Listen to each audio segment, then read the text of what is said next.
We have here today on the Moms Without Capes podcast, Nicole Baker Holleman. Welcome to the show, Nicole. Thank you so much for having me. This is just a delight. Nicole is a coach who helps high achievers ditch perfectionism, cut out hustle culture, and start achieving their goals with fun, fulfillment, and a whole lot of free time. Having grown up in a family immersed in the personal development world, she has been attending seminars and absorbing personal growth tools her whole life. And she has since helped hundreds of perfectionists accomplish goals ranging from scaling to six figures, cutting their work time in half, and starting new healthy habits. She's the CEO of Life Coach Baker and the host of the top 2.5% globally ranked podcast, Imperfect Success. Today on the podcast, Nicole will be sharing about the different types of perfectionism and how to break the patterns. So before we dive into all of that, give us a little bit of an update of how how you got to be where you are today. A little bit more into your journey. Sure thing. I have a very weird unicorn upbringing is what I like to call it. And so both my parents, like my bio alludes to, both my parents worked for some of the top people in the personal development world. Tony Robbins was mainly one of them. I grew up going to his seminars and walking on fire, doing the polls, all that kind of stuff. And I fell in love with that look of I'm not enough, and then realizing I am enough. And that just like whole body moment of, oh my God, I am capable of anything. And I totally just fell in love with that look. I always had this little voice in the back of my head that said, coaching is for you. This world is for you. Making people feel like that is for you. However, when I started being, I was in like early elementary school around that age, no one enjoys those ages, but I started being pretty severely bullied to the point where I was stuffed into bathrooms. I was called names. I was hit in ways that I never would want another person to experience in their entire life. And one day, something just snapped in me where it was like, if I am not what everyone else needs me to be, then I get hurt. And this severe, like people pleaser, perfectionist came out of me. And I was a very different person. I was small. I was energetically small.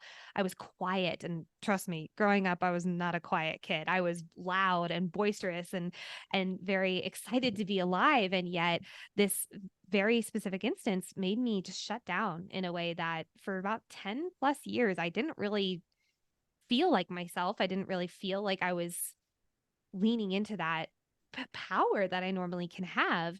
And it wasn't until I found theater, specifically musical theater, where I really started to shine that light again. And it was ironic because it was me playing a character. It wasn't me being Nicole. I could still be small and quiet Right. as Nicole, but Nicole as a character could be weird and loud and crazy. And I always still had that little high achiever in me, growing up in the personal development world, especially of the 80s and 90s. It was very high achiever or die. Like it was very, very goal oriented. And that was always still within me. And so I said, okay, I love this theater world. I want to be the best at it. I want to go to the best school. I want to be on Broadway. I want to do all these things. And so I go to this school, which is one of the best in the nation. And my perfectionism just hit an absolute breaking point, to the point where I was like paralyzed with anxiety. I was afraid to show up and crack or even just sing a wrong note or a wrong word. So I wouldn't practice. That overwhelm made me procrastinate like crazy. And, because I was so anxious all the time, I was drinking to blackout every single weekend. It was probably not helping the fact that I was also getting sick every other week. And finally, my teacher sat me down and he was basically like, you are going to lose your degree. Like you are going to have to leave the school unless you perform a miracle. Basically, he said it much nicer. He's a Yeah. doll of a human being. But that was the Um, general gist of it. but that was the general gist of it. And so I called my dad and I was like, look, I have known this personal development mumbo jumbo my entire life, but I need to start implementing it or else my dream is gone. And wonderful, sweet man that he is, did exactly that. He coached me pretty nonstop for about a year and a half. And long story short, not only did I end up graduating, but I ended up realizing, oh my God, how we talk to ourselves between our ears affects everything and how we show up in the world. And so a few years later, I was like, screw it. it's time. I'm ripping the Band-Aid off. I loved Broadway. I loved the dream that I had in that, but I was so at peace with saying goodbye to it and moving into coaching, and I haven't looked back, and it's been 5 years. Wow. Wow. That's awesome. Did you move to New York or did you I moved like to Chicago. So I okay. visited New York, and I saw it for the Big Apple, the just heavy, heavy theater scene that it was. But when I was there, I noticed my mental health and my anxiety were just in really, really bad places. Right. And so I was like, well, let me try out Chicago. And it was a lot more Mm, like suburb Chicago. You were able to be in more like neighborhood pockets than you were in the downtown New York. And I just fell in love with it. And I was like, okay, I can do this here. And I was really fortunate to get some pretty big, roles and stuff like that in Chicago before switching over. But the actor world is no easy feat. My heart goes out to any actors or any previous actors. It is a wild ride for yeah, sure. I was gonna add, like you're not even nowadays like doing like small theaters or anything. Like you Not kind of even just I walked. It seemed like it was I such an married an integral actor. part of your life. um, I thought about it and just like, oh, would it make sense to like audition for here and there? And every time I think about it, everything in me just kind of, oh, like, Okay. so how Yeah. I look at it is almost like now that I'm coaching, I'm teaching, I'm standing up, I'm doing master Mm, classes, I'm you're getting speaking, that I'm fulfillment. exactly, but I get to be Nicole doing. I mean, I have two Yeah, podcasts. I get that's to be true. Nicole in both of those, and that's just it's in such a different way, and yet I'm using a lot of those same tools Mhm. that I used when I was in musical theater. Just I'm using them and just solely being Nicole, which is Yeah. I actually never have said that out loud, and Yeah. that really just dawned on me that I'm able to do that. Thank you for making me Good. realize that this Thursday. I appreciate that. Good. So let's dive into the perfectionism because you said that was a big part of, where you felt stuck, where you realized like that the perfectionism was. What, like, let's cover, like, let's just go real basic. Like, what is perfectionism? Because a lot of women don't even realize that that's part of the struggle. So what is Very it? And true. what are some signs that we might be struggling with it? I want to start off with the common misconception, and that is everyone thinks perfectionism is I'm Everything super has to type be perfect. A. Everything has to be perfect. My house is immaculate. When the neighbors come over for wine night, the house has to be spotless. Like no one's ever lived here in their entire life. The kids have to be quiet at Thanksgiving, stuff like that, where it's very, everything has to be perceived as perfect. That is a branch of perfectionism. Don't get me wrong. However, perfectionism actually lies in our demand of a certain energetic level from ourselves. So, whether that's 135% at work, being the best mom in the entire group, if it's trying to be a good, I see a lot of especially working moms, which God, my heart, you guys are the absolute superheroes of this world. Like, I full stop. But I see a lot of people try to be the best at their job and the best mom and beat themselves up for falling anywhere near short. So, to go back to this analogy, if I'm trying to demand 135% of myself, but I get 134, I beat myself up. I could have pushed harder. I could have done more. I could have, woulda, shoulda. And when I think about perfectionism, it's I didn't meet my own expectations, which were Right. astronomical to begin with. Right. So that's really how I view perfectionism. Now, there's a ton of different branches of that, and we'll go into three of the main ones here today. But when I want people to think about, like, am I a perfectionist? If something doesn't go the way you wanted it to, you I see this a lot, especially coming into the holiday season. Maybe they're hosting Thanksgiving, and they had this like perfect vision of how the dinner was going to go. The turkey was going to look crispy and juicy and perfect. The pies were going to be like latticed with, leaves on them or whatever. And life got in the way. You weren't able to make that happen. Or, one of your kids flipped the pie over. I've seen that before. And you have an absolute breakdown of, oh my God, I'm not worthy. Mhm. That's perfectionism. When we attach our worthiness to being at a certain level, that's when we know perfectionism has reared its ugly head. Yeah. Yeah. So it manifests in ways that we may not even realize it's coming out. Precisely. Yeah. Yeah. When those Yeah. expectations don't meet reality, which Bingo. more often than not, they don't. Like if it's sending us Yeah. complete, like Well, and we're especially questioning our worth, well, and especially when those expectations are out of this world. You know, unrealistic, and unrealistic to I begin do with. like to say one of the things that I get a lot from people is like, oh, well, so I just lower my expectations. Perfectionists would rather eat their arm off than lower their Yes. expectations. No, it's Yeah. not about lowering your Yeah. expectations. It's instead about realizing that if I don't meet that 135%, I'm still worthy no matter what. I'm still Right. enough no matter what. If I don't achieve my goal, I'm still enough no matter what. That's where it comes to. It's all about that self talk and realizing that no matter what, in my current state of being, I am a worthy human. Mhm. Not when I achieve this, not when I make the perfect lattice pie. You know, it's right now. And that takes a lot of energy. It takes a lot of reconstructing of our neural pathways, which is what I normally do in my coaching. And it's not easy work. It's not also overnight. Right. And I think that's a really common misconception in the personal development world. You know, I kind of joke around like, having grown up in personal development, it was always very black and white, especially in the Yeah. 80s and 90s. You know, it was Mhm. very black and white. You hustle or you're lazy. You, which I could go on a TED talk about that one, but I'll hold off on that for a moment. But what I really like to do in my area of this world is I like to find the gray area of personal development. I don't like to lean into the black and white. I really like the gray because that's where we find joy in the present moment and being excited to achieve the goals we want in our life because they're not mutually exclusive. I'm going to hold off on my little tangent because I can feel myself stepping on a soapbox. Yeah. Yeah, that all or nothing thinking can absolutely throw us for a whirlwind if we're not careful. Yeah. Oh yeah, it is a perfectionist default is that all or nothing Mhm. thinking all the time. And I'm so not immune. Like you know, I'm very open on my perfectionism podcast, Imperfect Success. Mhm. I'm very open about being very much a recovering perfectionist. I do not have perfectionism perfectly. Like it's not how that Yes. works. It's always going to show up in different ways. It's just learning about how to manage it and I actually Mhm. even have a section on the end of my podcast every single week. That's how was I a perfectionist this week? Not how was I imperfect, because that's the goal is Right. to be imperfect. How was I Right. a perfectionist? How did perfectionism show up this week for me?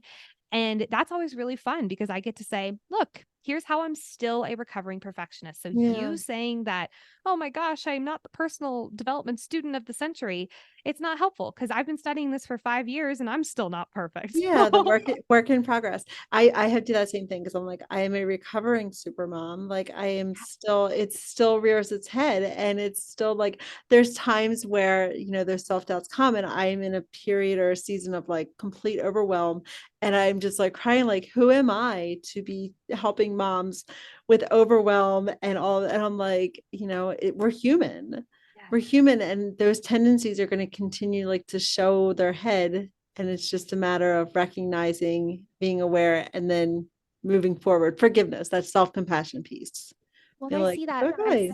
I see that so often in service-based entrepreneurs, you know, Mhm. what especially women, when we are not the perfect mentor, for lack of a better term. Like, you know, if I was the perfect perfection or Yeah, like imperfectionist imperfect. or what, Yeah. I don't even know how I Yeah, would yeah. even phrase it. That's how ludicrous it is.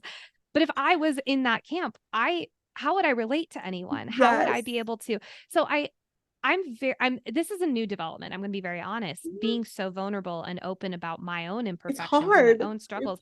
It is so hard. hard because oh my god, what if I open up and not only would I lose Yeah. business, like might I lose Yeah. business, which you know, like that's our livelihood, but also what if people think ill of me, especially as a recovering people Yeah. pleaser, which that's a whole Yeah. other story, but we'll get into Yep. that more. But, you know, when it comes to being a people pleaser, especially, you try to always be perfect for everyone else. That's a Mhm. really interesting branch of perfectionism where it's so outward focused. It's so Yeah. focused on other people's thoughts and feelings and oh my God, there's a huge thunder that just happened. That was crazy. But it's so focused on other people's thoughts and feelings. And here's the crazy part, their perceived feelings. Someone could Mhm. look at me funny. They might just have an itch on their ear that they're not wanting to Right. deal with, but I could see that as, oh my God, they hate me. And You I feel put like I need to be meaning. exactly. And I feel like I need to go above and beyond to be perfect for that person. I see this a lot in especially new moms who are really struggling with figuring out how to balance being a human, being a Mhm. mom, especially being a worker if they're going back to work part-time, full-time, freelance, whatever, but balancing being in demand all the time in that way and not like leveraging your work on other people's Mhm. perceived expectations is hard. It's so Yes. hard. Mhm. Yeah. Yeah. So I want to get into that, but is that about the connection between people pleasing and perfectionism? It Is that going to is. come up with one of the types Oh when we get into yeah, that? that is Okay, the perfect. third branch. Perfect. Perfect. All right. So how do is there are there people who are more prone to experiencing perfectionism? Like what is the cause of it?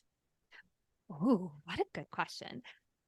A million different answers could be here. The Okay. biggest ones that I see are from, there's the whole like nature versus nurture. I do see it a lot more in nurture. So a lot of our childhood upbringing does depend on perfectionism rearing its ugly head or not. So and now I'm not saying this so we can all be like, screw you, mom and dad, how dare you do that? Somewhere to It buck the blame. Yeah. exactly. And I really don't want to be taken out of context here. Like this is, you know, we are not responsible for what happened to us growing up in whatever capacity, way, shape, or form, but we are responsible for dealing with it in a way that will make us happier, healthier in the long term. So to go back to your question, the biggest thing that I see is when a parent, a mentor, a teacher overly praises or overly puts so much weight on a certain outcome. Like for instance, I see this a lot.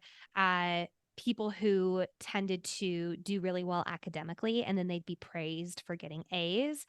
And if they got like a B, it would be like, well, why didn't you get an A? So it's Okay. always this idea of, okay, well, here's the bar. If you don't meet it, and us as kids, our one thing, I'm honestly, it still is to us as adults if we're looking neurologically, but especially when we're kids, our our biological need to please our parents, to make them know that we are worthy, because our parents were linked to survival to us. Mm. They housed us. They gave us a roof over our head. They gave us food. They gave us love, hopefully. They gave us, and again, this is not an Right, like exhaustive our list basic here, needs. but our Yeah. basic human needs were all provided for them. So of course we connected our survival. So when we got praise from them, this little thing in our brain said, if you keep doing that, you're going to keep surviving, and not only keep surviving, but you're going to make them proud of you. Right. And so somewhere along the way, we just start branching that out from parents to friends to coworkers to bosses to so on and so forth. So Mm. it's again going back to the definition of perfectionism is here's the bar. If I don't meet it, I'm not worthy. It's the same thing. Now, is that our parents' intention growing up? Sometimes, unfortunately, but more often than not, hopefully not. But there's still that like neurological thing in us. So for Mhm. instance, as a personal example, growing up, again, very personal development heavy family. So I get a lot of people thinking, like, oh, well, it was hunky dory. It was happy all the time. And while I had a wonderful upbringing, I'm very fortunate to be very, very good friends with my parents by miles. I also still had a lot of, okay, so you achieved that goal. Cool. What's next?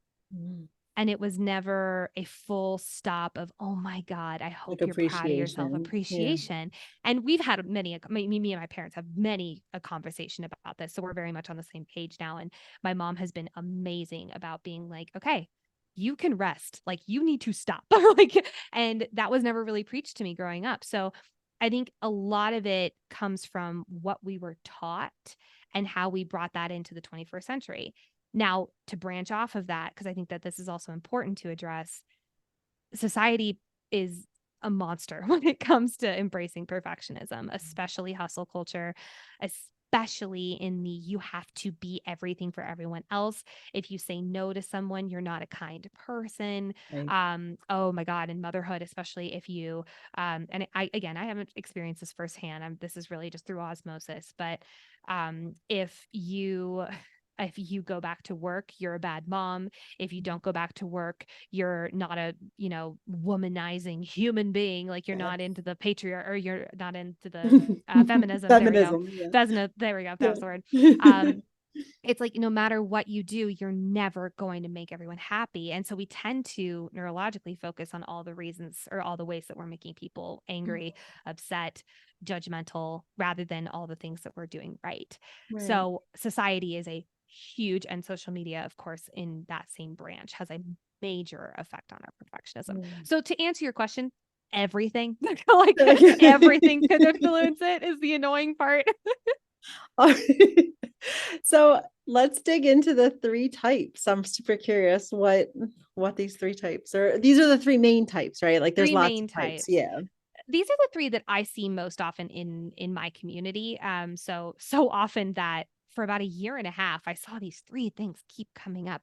And finally I just like, like it was such a mad scientist moment, like writing down everything. Okay, these are the main problems. What category could this go into? So on and so forth. Mhm. And so I did find these three types to be the main types of perfectionism. The first is the overachiever slash high achiever.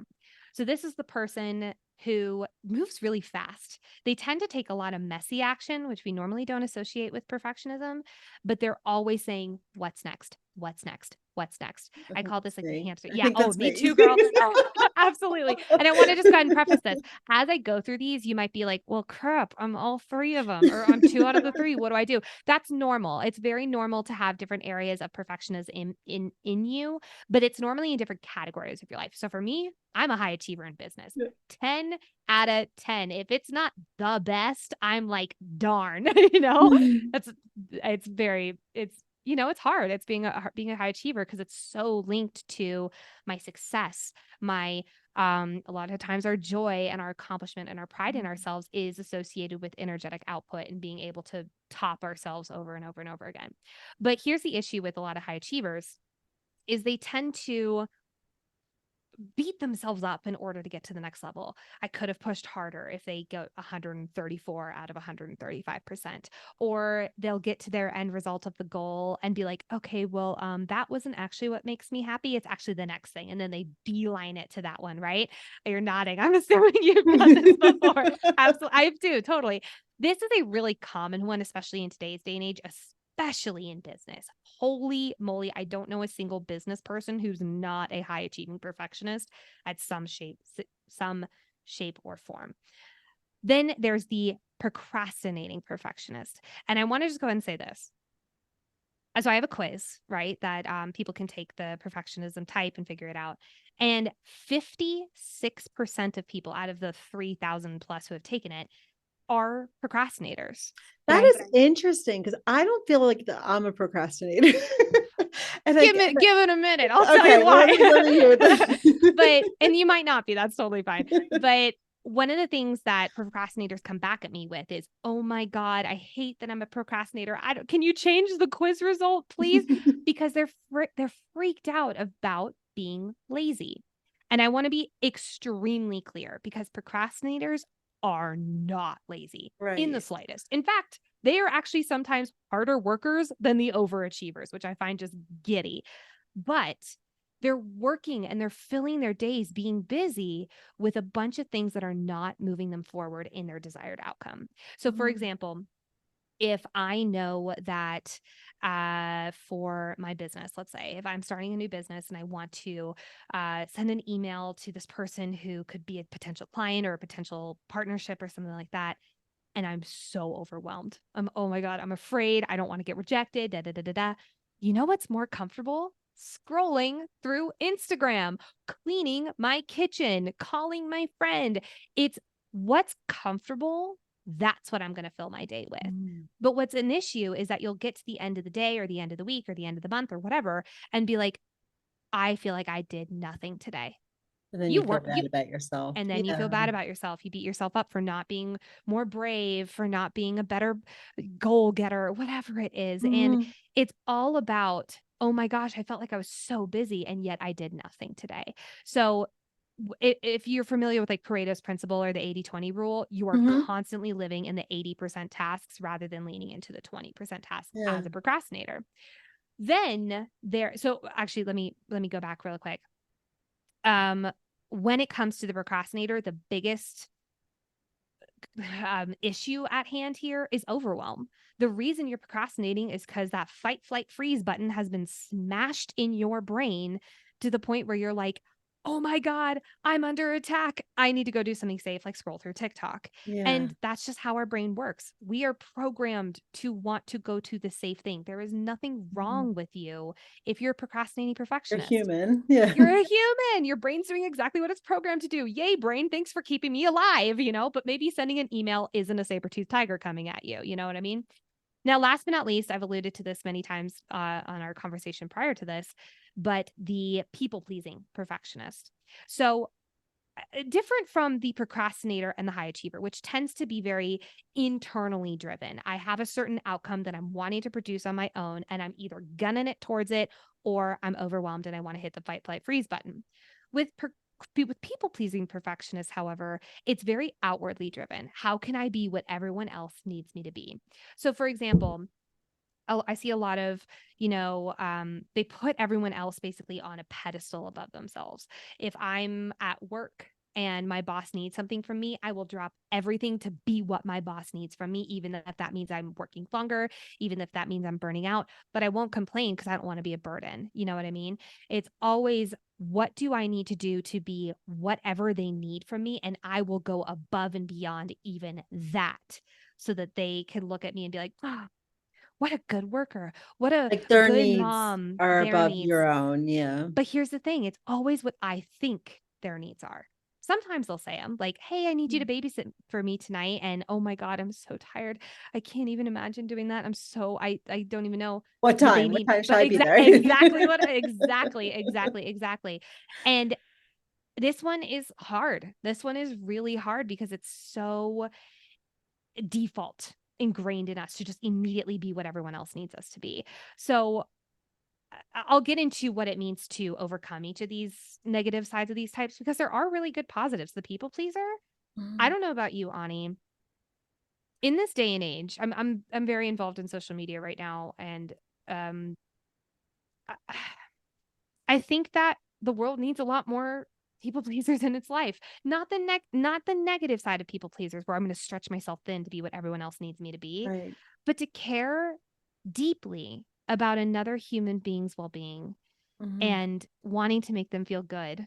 My Yeah. God, I think we need more of that right now. So I really want to be clear that when it comes to people pleasers, overcoming people pleasing is not flipping The people the goal. bird and That's not saying, the goal. it's not the goal. It's to lean into the positive sides of people pleasing, Yeah. which is, I deeply care for other people.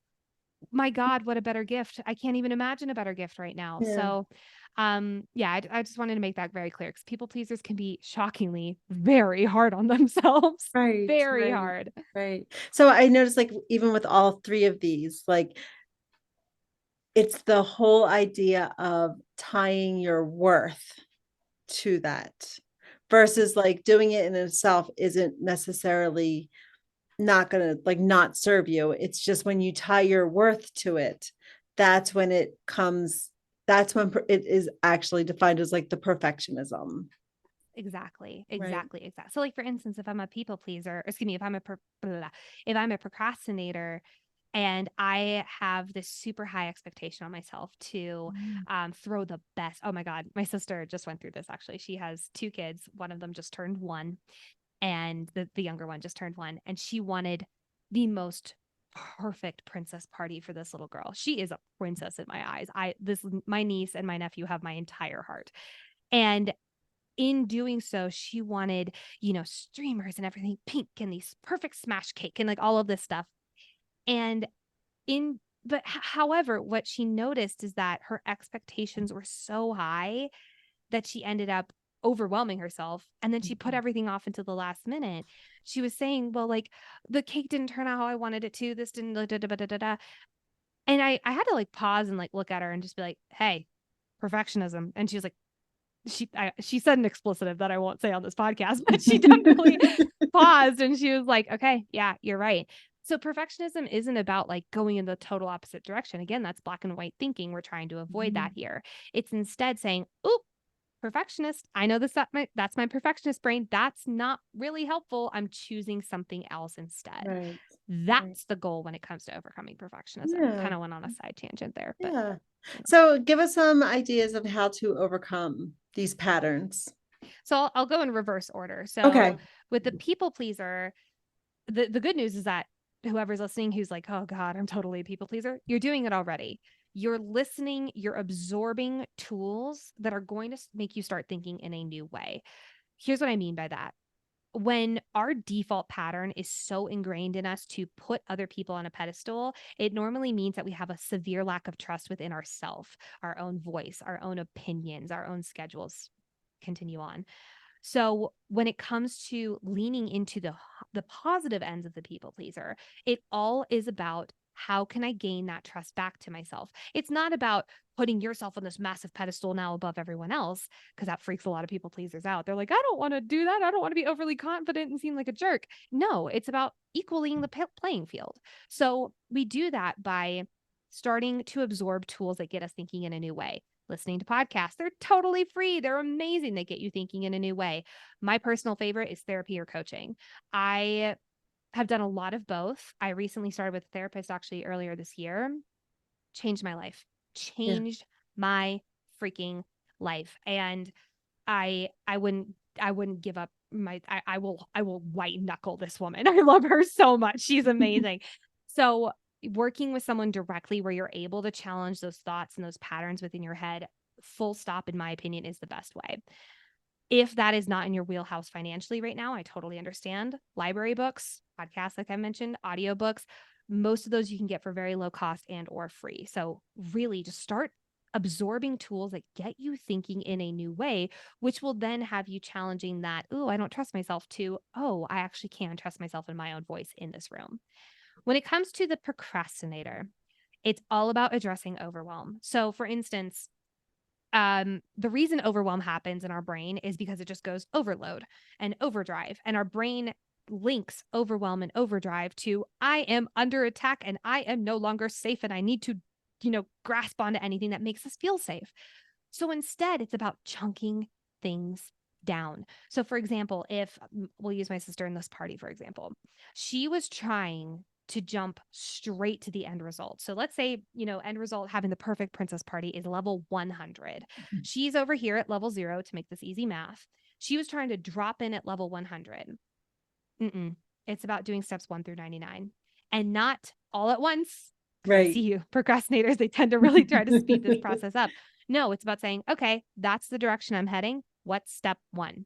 So if you're wanting to start a business and you feel like you need to have email marketing, a website, your first 5 clients, your first 10K, you need to, and there's all this pressure and stress to drop in at that level 100. What's step 1? Get one plane. Get one plane. Wow. Get one paying client. If that's step 1, that's way simpler than trying to do your website, your email marketing, your social media all at once. No one can do that. Right. Instead, it's about building those blocks, getting to level 100. So if you are a procrastinator and you're trying to jump to level 100, and by the way, level 100 sometimes can be writing an email. I don't know about you, writing email is just terrifying to me. I don't know what it is about it. It overwhelms the daylights out of me. But when it comes to email, I tend to be a big procrastinator. So sometimes I say, okay, like this is a real time example. I just recently started a second podcast with my sister, and we're very fortunate to have gone mega viral, and to the point What's where your now what's your second podcast about? it's called Fantasy Fangirls. It's about fantasy books and deep diving into the Okay. lore and the Okay. characters and all that kind of stuff. And it's so different from anything else I do. It Yeah. was supposed to be a hobby and now it's a second business. And I'm like, what happened? But I don't know how to hobby very well, apparently. That's what I've learned from this experience. But one of the things that in this huge community popping out literally out of nowhere is we're getting bombarded with emails and comments and DMs.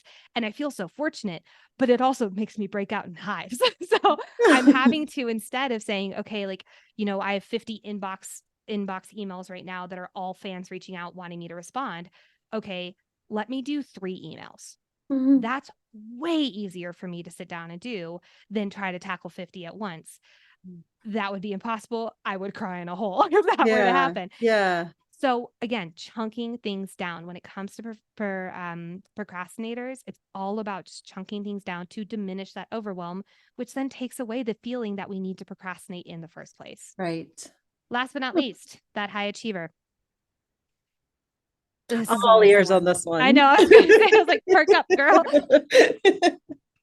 This is always the one that a lot of people don't want to hear because it feels really hard for high achievers. But it's all about learning how to give yourself a effing break. So, Mhm. for example, I used to think that when it came to being a high achiever, it was all about slowing down and learning how to slow down.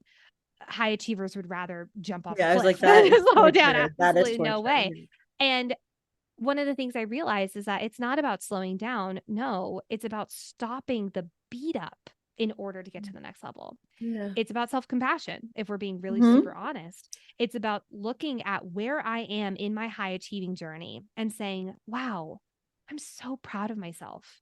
Now, what Hmm. I hear a lot from people though is if I stop, if I get grateful, if I, God forbid, feel proud of myself for a second, I'm going to lose my drive. I'm going to feel complacent. I'm going to lose my need to push myself to the next level. Right.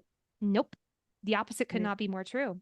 Mhm. Instead, you stop draining your energy by beating yourself up half the time, more than half the time, if we're being honest. And instead, you're fueled by pride, motivation, Yeah. compassion, Yeah. joy. You turn Those your are worst critic into your biggest cheerleader and you'll get bingo. a lot further. Yeah. And that is way easier said than done. Like I've mentioned, this is something I'm Mhm. actually working through in real time with my therapist. It's something I'm actively doing every single day. But when it comes to the practice of this, it's just about catching yourself when you're beating yourself into oblivion Mhm. and instead saying, okay, I'm actually really proud of what I did accomplish today. This is Mhm. actually a great exercise that I really recommend high achievers do because they tend to always look at what they didn't do that day rather Yeah. than what they did. Switch your focus. Yeah. It switched their focus. So at night, what I would have people do is they have like a little teeny tiny journal next to their bed, nothing crazy, and write down 3 to 5 things you did do that day. And minimum 2 of those things have to be minuscule tiny.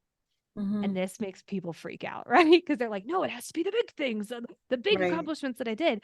But what we do when we only write down the big stuff and only give ourselves credit for the big stuff is we ingrain this belief that unless I push myself to the absolute brink, unless I am everything and the best in the room, I'm not enough. Right. But what we want to do is ingrain that even the small things are stepping stones towards the bigger goal. Mhm. And those deserve just as much credit, if not even more sometimes, than the big stuff. So that's number one is do that exercise. Another one that I have people do is just celebrate yourself. Mhm. This freaks a lot of people out too.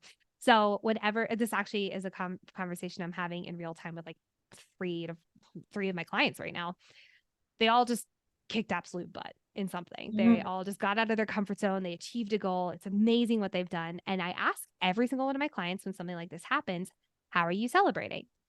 And they're like, oh God, I don't know. I haven't even thought about it. Like they freak out. And so I immediately say back to them, I hear you. How do you want to celebrate? And they'll say something along the lines of, oh, well, I'm going grocery shopping today. So maybe I'll pick myself up a nice coffee. I see you shaking your head. And that's exactly my reaction. No, absolutely not. This is not an errand. This is not a to do list item. This is a moment for you to get present because high achievers tend to always live in the Mhm. future. Yes. Get present and feel proud. And they're kind of like, what? Yeah. And so we do an exercise. It's very similar to just basically getting themselves quiet, closing their eyes, putting a hand on their heart, and just feeling pride in themselves and how far they've come and staying in that present Yeah. moment. Yeah. And they're Acknowledging and yeah. exactly, and they're in tears by the end of it, just like, oh my God, I don't think I've done that in a long time. So that's another really big way of showing ourselves compassion, high Mhm. achievers. Yeah. Yeah. Awesome. So, any final advice that you can give the listeners about dealing with perfectionism? Notice when you're pushing yourself to meet that 135%. By the way, that's such an arbitrary number. Sometimes it's Yeah. 197%, sometimes it's 100% even. So just keep in mind that. But notice when you're pushing yourself and when you don't meet that, just take note. How do I feel? What am I tying this quote unquote success to mean to me, and just get curious. That's really what I would encourage anyone to do right now, is just get curious when it comes to perfectionism. Yeah, love that. Love that. So Nicole, what do you do for fun? What do I do for fun? I used to read for fun, and now it's part of my job, but it's still very fun to me. But I do read. I love reading, specifically fantasy books, shocker. But Yeah. I am actually in the process of reading a totally new series right now that I am just engulfed in, and I love it. But I'm a very big audio listener. Okay. I've never been tested, but I'm 95% sure I have dyslexia. So reading's kind of hard for me. So what I do is I have a coloring book on my iPad, and I just color as I listen to things, and I sit out on my porch, and it's just, that is like sheer joy to me. Hmm. That does sound Yeah. like that sounds so relaxing. It is. And I never would have done it until this past year. I just started doing it, and Ani, my life changed Yeah. entirely. Oh wow, did I become a different person when I started just like being so at peace in just the most Yeah. mundane things. And it was delightful. It was Yeah, because delightful. usually like if I listen to an audiobook, it's usually when I'm like either walking or driving, like some kind of activity like that kind of requires split attention. But I Yes. feel like just sitting there, like just in like immersed in just the flow Yes. could be really, really relaxing. It's wonderful. I strongly recommend trying it out sometime if you Yeah. haven't. It's pretty delightful. Now, obviously, I have the luxury of not having like I have a husband, but I don't have any kids or anything like that. So Newly married, as you said. I am newly married. Yes, I am. So that's another Congratulations. thing that's fun, is hanging out and going on dates with my husband. And I love saying the word Mm, husband. It's very fun. yeah, good. But so I do have the luxury of not having, a toddler running in and demanding my attention at any given moment. So I do want to make that very clear, that I do not take that for granted. But um that is something that I've recommended to my sister, and actually it kicked off her loving these books too, and now we have a Yeah, podcast about it. So here we nice, are. nice. So speaking of books, do you have a book that you can recommend? Normally I used to be all about like recommending a personal development book. Mhm. Um, is it okay if I recommend one for fun and one personal development? Absolutely, go for it. Amazing. Yeah, there's no rules here. Oh, I love it. I love no rules. It's amazing. When it comes to a book in learning how to step into your power, for lack of a better term, I love the book Limitless by Jim Quick. I'm a big productivity neuroscience nerd, and he's like a neural brainwave coach, and I find that fascinating. But it's a really digestive book. It's not very like, and then mitochondria. Blah, blah, blah, blah." It's Yeah. very easy spoken. It's very in like modern language, but there's a lot of tools that I learned from that book that I've actually adapted into my own life, and my productivity changed night and day. Like Oh, I became such a much more productive person, but I didn't work longer. I just worked smarter. And then right. I suddenly had all this time where I was able Could to read in relax fantasy, read your and fantasy reading books. fantasy books. Exactly. I just it was a huge changer for me in the way that I run my business and the way that I run my, honestly, life. I don't do to-do lists anymore, and a huge part of that is because of that book. So I highly Okay. recommend Limitless by Jim Quick, and it's spelled I'm looking at it right now, Kwik. Yep, that's how I um wrote it. I must have seen his name Perfect. before because I was He's really popular. he He's does it. amazing. Yeah. He's a brilliant man. When it comes to a fun book, I love, and this is the book we're covering right now on the podcast, is called Fourth Wing by Rebecca Yarros. It is Mhm. addictive. I don't know how else to call it. It's so good, but it's very like Harry Potter, like the school elements of Harry Potter meets the politics of Game of Thrones and the dragon culture of How to Train Your Dragon. Like it's just this weird conglomeration of all these things, and it's wonderful. It's funny, and it kicked off a whole new thing in my life. So it's obviously a very near and dear book to me. But if you like fantasy, or if you're even just Yeah. interested, it's a really good gateway into fantasy book, because it's not like Lord of the Rings where it's a super high barrier to entry. It's very digestible. But that's a great book also. Nice. Nice. So where can listeners find you, Nicole? I am at Life Coach Baker on all the social media platforms, Instagram, TikTok. I'm not very active on my Instagram, or excuse me, on my TikTok for Life Coach Baker, but Instagram's where it's at. I do have a podcast called Imperfect Success. So if you like this perfectionism talk, I'm very, every week we do neuroscience, again, very digestible. Apparently that's my word of the day, but that they're very neuroscientific backed. episodes about things that you can do right now to make yourself feel more productive, more aligned with your goals from a perfectionist in the gray of personal development standpoint. I also have my second podcast, Fantasy Fangirls. If you have read Fourth Wing, we're doing a deep dive, like 12 episode deep dive into this one book. It's crazy. And that's growing wildly fast. It's becoming such a huge community that I never even expected. So those are the areas you can find me. And if you want to take the quiz, also, I should have mentioned this earlier, you can go to lifecoachbaker.com/quiz to take that. Great. I will have all of your information, including the link to take that quiz, in the show notes of today's episode. So, Nicole, thanks so much for coming on the show today. Thank you so much. I appreciate you just giving me this opportunity to talk about this. It was really, really